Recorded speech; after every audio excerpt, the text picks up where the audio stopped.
So this video I wanted to talk about why you need to be your future self now.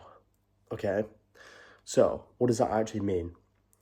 It's basically where your future self, right, is this version of you that you're always constantly working towards. No matter what you do, you're always working towards it. So like everyone has a future self of them, okay? And by being your future self now, what you're basically doing is you're benefiting yourself in the future, or you're ruining your future self. So I learned this from basically like a book that I read like a couple years ago, like 2-3 years ago. It's called Be Your Future Self Now by some like professor, doctor guy. And he was basically it's about self-transformation. And the way you actually become your future self is just by every day you're doing stuff and working towards it, okay? So what does it actually mean? So first of all, like being your future self, it's like you're either always constantly building them up or taking away from them. So let's just say, for example, like let's say you want to have 10K in your savings, or you want to be richer. The richer person, okay, in the future, the one with 10K is the one that's taken from themselves now, like in the present, and then has invested that money or saved that money in the future, okay? Whereas like the loser, or the person that doesn't reach their goal, is someone that just wastes their money now, and they just spend it on like buying dumb stuff, like stupid, like a car, or like some clothes, or like some materialistic item.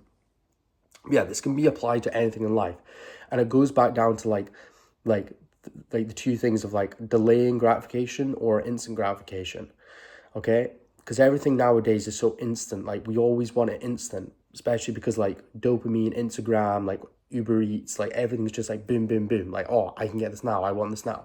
Like it's not even next day delivery. It's like, oh, I want it today. So like that's like such a big determinator on success. Like that's what they studied. Like Alex Hormozy, I think he said there's 3 things that make someone successful. 1 is that they've got impulse control. They're able to delay gratification. 2, they have a goal to work towards. And 3, they've got like pain and like trauma from their past that is making them think, oh, I need to get away from that.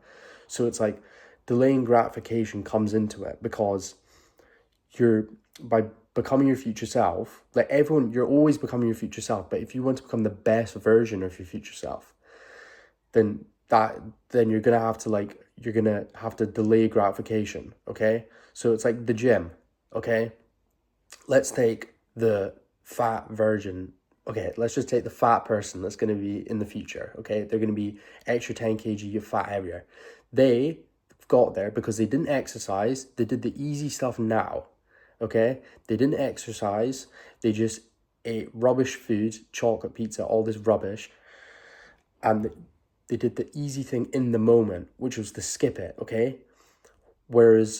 And that's why they got fat. Whereas the successful muscular guy, the one that's progressed in life, has got a crazy physique, has delayed gratification. They've done the really hard thing, like they've suffered in the moment. They've done the hard workout, even though it isn't actually that hard, because sooner or later you start to love the gym. And you eat the clean food now, and you don't eat like the chocolate bits of cake.